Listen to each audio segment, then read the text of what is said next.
या देवी सर्वभूतेषु मातृरूपेण संस्थिता नमस्तस्यै नमस्तस्यै नमस्तस्यै नमो नमः। जय माता दी। दोस्तों आज की वीडियो में आप सभी लोग जानेंगे आषाढ़ मास गुप्त नवरात्रि के विषय में। दोस्तों वर्ष में 4 नवरात्रि आती है, 2 प्रकट नवरात्रि, 2 गुप्त नवरात्रि। गुप्त नवरात्रि माघ मास में और आषाढ़ मास में पड़ती है। प्रकट नवरात्रि आश्विन मास और चैत्र मास में। दोस्तों प्रकट नवरात्रि की तरह ही गुप्त नवरात्रि का भी हमारे धर्म में विशेष महत्व माना जाता है। गुप्त नवरात्रि में हम माँ दुर्गा के 10 महाशक्तियों की पूजा अर्चना करते हैं, जिसे 10 महाविद्या के नाम से जाना जाता है।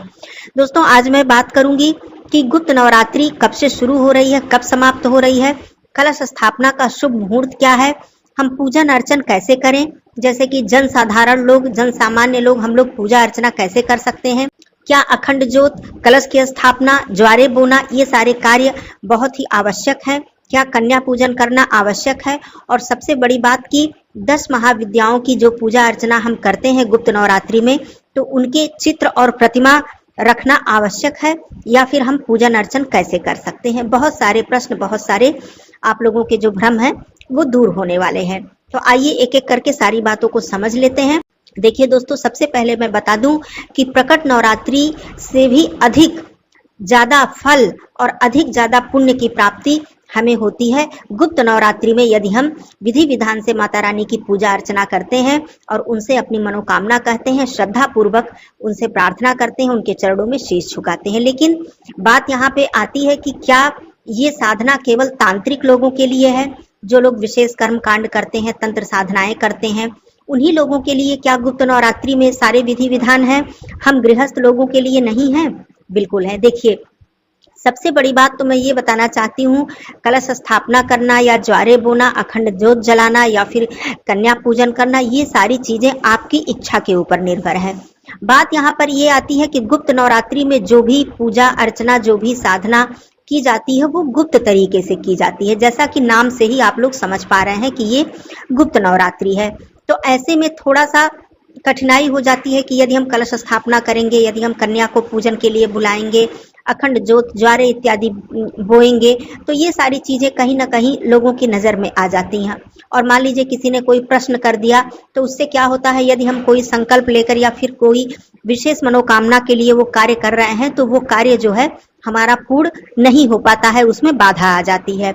तो कहने का मतलब, अगर बहुत ही गुप्त तरीके से अपने घर के किसी ऐसे स्थान पर जहां पर बार बार किसी की नजर ना पड़े, कोई प्रश्न ना करे, ऐसे आप कलश स्थापना कर लेती हैं या फिर कर लेते हैं, अखंड ज्योत जला लेते हैं, ज्वारे इत्यादि बोकर आप ये सारे कार्य करते हैं, तो बहुत अच्छी बात है। नहीं तो आप साधारण तरीके से आप प्रतिदिन पूजन अर्चन करें। हाँ, सबसे जरूरी बात यह है कि आप किसी भी विशेष मनोकामना के लिए यदि कोई मंत्र जप करते हैं इन गुप्त नवरात्रि के इन 9 दिनों में, तो इससे आपको विशेष लाभ की प्राप्ति होती है। पहले आइए बताती हूँ कि आषाढ़ मास 2024 में गुप्त नवरात्रि 6 जुलाई से प्रारंभ होगी और यह 15 जुलाई को समाप्त हो रही है। इस बार ये गुप्त नवरात्रि 9 दिन की नहीं बल्कि पूरे 10 दिन की है, इसलिए क्योंकि तृतीया तिथि की वृद्धि है, इस वजह से गुप्त नवरात्रि पूरे 10 दिन की है। तो 10 दिन हम माता के 10 महाविद्याओं की पूजा अर्चना करेंगे। दोस्तों गुप्त नवरात्रि में कलश स्थापना का जो शुभ मुहूर्त है वो प्रतिपदा तिथि के दिन अर्थात 6 जुलाई को सुबह 5:11 से लेकर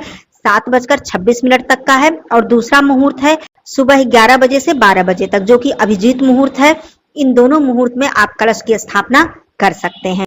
अब यहाँ पर मैं बता दूं कि क्या 10 महाविद्या जैसे कि माँ काली, माँ तारा, माँ त्रिपुर सुंदरी, माँ भुवनेश्वरी, माँ छिन्नमस्तिका, माँ कमला, इस तरह से जो 10 महाविद्याएं हैं, क्या उनकी अलग अलग तस्वीर रखकर ही हम पूजन अर्चन कर सकते हैं? तो नहीं, बिल्कुल ऐसा नहीं है। हम जन साधारण के लिए, हम गृहस्थ लोगों के लिए बिल्कुल ऐसा जरूरी नहीं है। मैंने पिछली वीडियो में भी बताया है, आप गुप्त नवरात्रि की पिछली वीडियो यदि देखेंगे तो मैंने बताया है कि जो 10 महाविद्या हैं ये माँ भगवती, माँ दुर्गा, माँ पार्वती का ही स्वरूप है, उन्हीं की ये 10 महाशक्तियां हैं। तो यदि हम माता दुर्गा जी की, माता भगवती जी की तस्वीर रखकर इस गुप्त नवरात्रि में पूजन अर्चन करते हैं, मंत्रों का जप करते हैं, तो इससे हमें संपूर्ण लाभ मिलने वाला है। आपको अलग अलग महाशक्तियों की तस्वीर या चित्र या फोटो रखने की आवश्यकता बिल्कुल नहीं है। अब देखिए, जहां तक मंत्र साधना की बात आती है तो हम जन साधारण लोग जैसे कि दुर्गा सप्तशती का पाठ कर सकते हैं, दुर्गा जी के 108 नाम का जप कर सकते हैं, दुर्गा जी के 32 नामों का जप कर सकते हैं, या फिर दुर्गा सप्तशती में माता के सिद्ध मंत्र दिए हुए हैं जो कि अत्यंत ही प्रभावशाली हैं और हर प्रकार की कामनाओं को, हर प्रकार की मनोकामना को पूर्ण करने वाले हैं। तो उन मंत्रों को आप जप सकते हैं, जैसी आपकी आवश्यकता हो, जैसी आपकी मनोकामना हो, उस हिसाब से आप उस एक मंत्र को ले लें और प्रतिदिन जितना आप जप कर पाएं, या तो संकल्प ले लें या तो फिर आप जितना भी जप कर पाएं, 1 माला, 2 माला, 5 माला, आप इस तरह से प्रत्येक दिन आपको करना है और आप देखेंगे इसका आपको विशेष लाभ प्राप्त होगा। आप चाहें तो अंतिम दिन हवन इत्यादि करके, जैसे कि हम प्रकट नवरात्रि में कन्या भोज इत्यादि कराते हैं, तो उसके निमित्त आप दान दक्षिणा ले जाकर आप किसी मंदिर में या कहीं भी दे सकते हैं। देखिए, इस बार 6 जुलाई से 15 जुलाई तक गुप्त नवरात्रि है, पूरे 10 दिन की। 6 जुलाई को प्रतिपदा तिथि है जिसमें माँ काली जी की पूजा होगी। द्वितीया तिथि 7 जुलाई माँ तारा जी की पूजा होगी। तृतीया तिथि माँ त्रिपुर सुंदरी जी की पूजा होगी। चतुर्थी तिथि 9 जुलाई को माँ भुवनेश्वरी जी की पूजा होगी।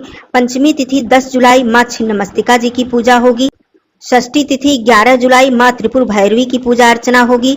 सप्तमी तिथि 12 जुलाई माँ धूमावती जी की पूजा अर्चना होगी। अष्टमी तिथि 13 जुलाई माँ बंगलामुखी की पूजा अर्चना होगी। नवमी तिथि 14 जुलाई माँ मातंगी की पूजा अर्चना होगी और 10वीं तिथि 15 जुलाई को माँ कमला जी की पूजा अर्चना हम करेंगे। अब देखिए, ये पूरी तरह से आपके ऊपर निर्भर करता है कि आप कलश स्थापना करके पूजन अर्चन करती हैं या फिर साधारण रूप में पूजा अर्चना करती हैं। दोनों ही रूप में आप कर सकती हैं, लेकिन बात केवल यहाँ पे इतनी है कि हमें गुप्त तरीके से करना है और जो भी आपकी मनोकामना है, जिस भी सिद्धि के लिए, जिस भी इच्छा के लिए आप माता रानी की पूजा अर्चना कर रहे हैं, उसे भी आपको गुप्त ही रखना है। दूसरी बात मैं बताती हूँ कि जैसा कि गुप्त नवरात्रि में विशेष रूप से तंत्र साधनाएं की जाती हैं, जो 10 महाविद्या हैं उनके मंत्रों के द्वारा बहुत सारी तंत्र साधनाएं की जाती हैं। तो देखिए, यहाँ पर मैं ये भी आप लोगों को बता देना चाहती हूँ कि जो हम गृहस्थ लोग हैं, जो हम जन साधारण लोग हैं, हमारे लिए ये कर्म कांड या तंत्र साधनाएं बिल्कुल नहीं बनी है। हमारे लिए केवल पूजा अर्चना, आरती, नैवेद्य, भोग, प्रसाद, मंत्र जप हमारे लिए है। तो देखिए, कभी भी कोई भी आपको ये बात कहे कि आप बहुत परेशान हैं या फिर कोई भी आपको दिक्कत है, आप अपनी जीवन में बहुत ही ज्यादा परेशानियों से जूझ रहे हैं और आपको कोई कहे कि आइए हम आपके घर में इस तरह से गुप्त नवरात्रि में तंत्र साधना कर देते हैं, यह कर्मकांड कर देते हैं, आपको लाभ होगा, तो आप बिल्कुल इस चक्कर में ना पड़े। मैं बिल्कुल ही आगाह अपने सभी भाई बहनों को करना चाहती हूँ। ये सारी चीजें बहुत ही प्रभावशाली होती हैं और बहुत ही विद्वान या बहुत ही जानकार लोग इसे कर पाते हैं। बहुत सारे ऐसे लोग भी हैं जो आधी जानकारी उनको है और इस तरह से लोगों को बहला फुसलाकर उनकी परेशानियों का फायदा उठाकर उनसे पैसे भी लेते हैं और उनके घर में इस तरह से कोई तांत्रिक कर्मकांड कर देते हैं, ऐसी चीजें कर देते हैं जिससे उन्हें और भी ज्यादा परेशानियों का सामना करना पड़ता है और इसकी काट फिर जल्दी नहीं मिल पाती है। तो आप सीधे से ये बात समझिए कि हम कितनी भी परेशानी में घिरे हों, भगवान के चरण से ज्यादा उत्तम स्थान और कहीं दुनिया में नहीं है। वहीं पे आपको शांति मिलेगी, वहीं पे आपको सारी आपकी मनोकामनाएं पूर्ण होने वाली हैं, वहीं पे आपके दुखों का अंत होने वाला है। तो आप जिस भी भगवान, जिस भी माता रानी की पूजा अर्चना करते हैं, उनकी चरणों में तन मन धन से समर्पित हो जाइए। और सबसे ज्यादा जो शक्तिशाली चीज है हमारे लिए, हम गृहस्थ लोगों के लिए, वो है मंत्रों का जप। मंत्र जप कीजिए, नाम जप कीजिए, उनसे विनती प्रार्थना अपने अनुसार, मतलब अपने तरीके से आप कीजिए, वो जरूर सुनेंगे, माता रानी जरूर सुनेंगी, भगवान जी जरूर सुनेंगे। आप किसी ऐसे तंत्र मंत्र के चक्कर में बिल्कुल मत पड़िए कि अन्य लोग आकर आपके घर में कुछ ऐसा कर्म कांड करें जिससे कि आपको और अधिक परेशानी का सामना करना पड़ जाए। हाँ, मैं ये जरूर कहूंगी कि इस गुप्त नवरात्रि में आप कोई पूजा करवाना चाहते हैं, जैसे कि सतचंडी यज्ञ इत्यादि आप करवाना चाहते हैं, ये बहुत ही प्रभावशाली होता है। ये आप विद्वान पंडितों के द्वारा, तांत्रिक से नहीं, विद्वान पंडितों के द्वारा 5 पंडित, 7 पंडित, 9 पंडित इस तरह से बैठकर आपके घर में 9 दिनों तक, 7 दिनों तक सतचंडी यज्ञ का आयोजन करते हैं, पूजन अर्चन करते हैं। इससे बहुत ज्यादा लाभ मिलता है। ये सारी चीजें आप करवा सकते हैं अपने घर में। लेकिन कोई भी तांत्रिक साधना के चक्कर में या इस कर्मकांड के चक्कर में आप बिल्कुल मत पड़िएगा। अपने तरीके से आप पूजन अर्चन कीजिए, अपने निर्मल भाव से माता रानी को स्वयं को समर्पित कर दीजिए और देखिए चमत्कार तो होना ही होना है, बिल्कुल कोई इसे टाल नहीं सकता है। तो इसलिए गुप्त नवरात्रि में इस बात के लिए भी मैं आप लोगों से आगाह करना चाहती हूँ। और इस तरह से 6 जुलाई से शुरू होकर 15 जुलाई तक ये गुप्त नवरात्रि चलेगी। यदि आप कोई संकल्प लेकर मंत्र जप कर रहे हैं किसी मनोकामना के लिए तो ध्यान रखिएगा, अपनी सात्विकता शुद्धता को बनाए रखिएगा। मतलब लहसुन प्याज मांस मदिरा इत्यादि का सेवन या ब्रह्मचर्य का पालन, ये सारी चीजें आपको करना पड़ेगा जिस तरह से हम प्रकट नवरात्रि में करते हैं। तो ये सारी चीजें करके आप अपने मंत्र को जप सकते हैं, अपनी मनोकामनाओं को पूर्ण कर सकते हैं। दुर्गा सप्तशती का पाठ भी आप कर सकते हैं और दुर्गा जी के मंत्रों का जप करके आप अपनी कोई भी मनोकामना को पूर्ण कर सकते हैं, क्योंकि प्रकट नवरात्रि से भी ज्यादा फल हमें, शीघ्र लाभ हमें इस गुप्त नवरात्रि में मिलता है यदि हम पूरे श्रद्धा भाव से पूजन अर्चन करते हैं। तो ये सारी जानकारी थी आप लोगों के लिए। और भी कोई प्रश्न हो तो पूछिएगा। फिर मिलती हूँ अगले वीडियो में, तब तक के लिए धन्यवाद। नमः शिवाय। हर हर महादेव।